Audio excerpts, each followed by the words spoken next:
Greetings, Park School partners. This is Bonnie Peck, and today we're talking about Beat the Timer and use of timers. So, Beat the Timer is a kernel that you can use in your classroom to help make transitions go by more quickly and more smoothly. Do you have a time when your class seems to take longer than you would like them to transition from one activity to another? Maybe it's lining up to leave the classroom to go to gym or to go to the cafeteria or to recess or something like that, getting ready to leave at the end of the day. These are all times that teachers have told me that they really lose a lot of time. And so Beat the Timer is a way to use children's competitiveness with themselves and with others to help them reduce the length of time that it takes them to go through that transition. It helps them to focus on whatever activity it is that you want them to do.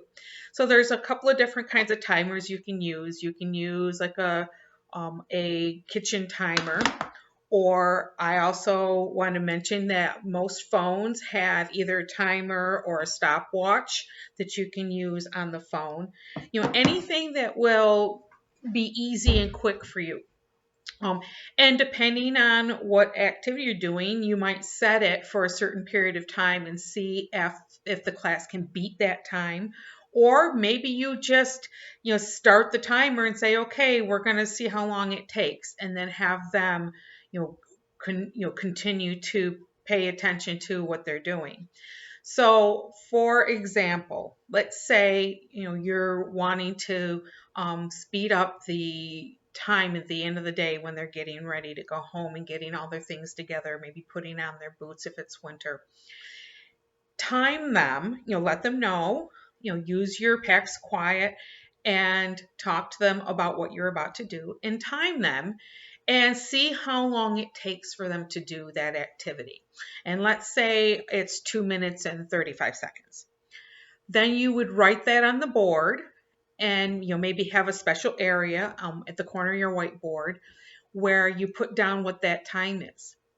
That's the time to beat. So the next time you're going to be doing that particular transition, you use PAX Quiet, get all their attention, and talk to them about the PAX vision and what it should look like as they're doing that transition. So if we're talking about lining up at the end of the day, what does it look like as we're getting ready to go home at the end of the day? What are the things they need to think about in order to make that go by as quickly and smoothly as possible?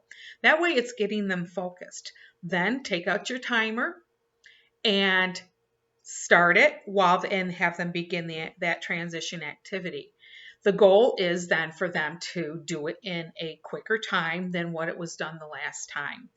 At the time that the timer goes off, PAX Quiet again, announce the time, and if they beat their time, this is a great time to use a Granny's Wacky Prize to reward them for having beat their time. So that is one use of the timer, and that's called Beat the Timer. Another one would be as you're preparing to play the good behavior game, you can have a mystery person. And you stop the class with PAX Quiet. You go over the vision of whatever it is you're doing at that moment. May it be seat work, or whatever it is that you're doing with them, taking a quiz, whatever it is you're doing with them.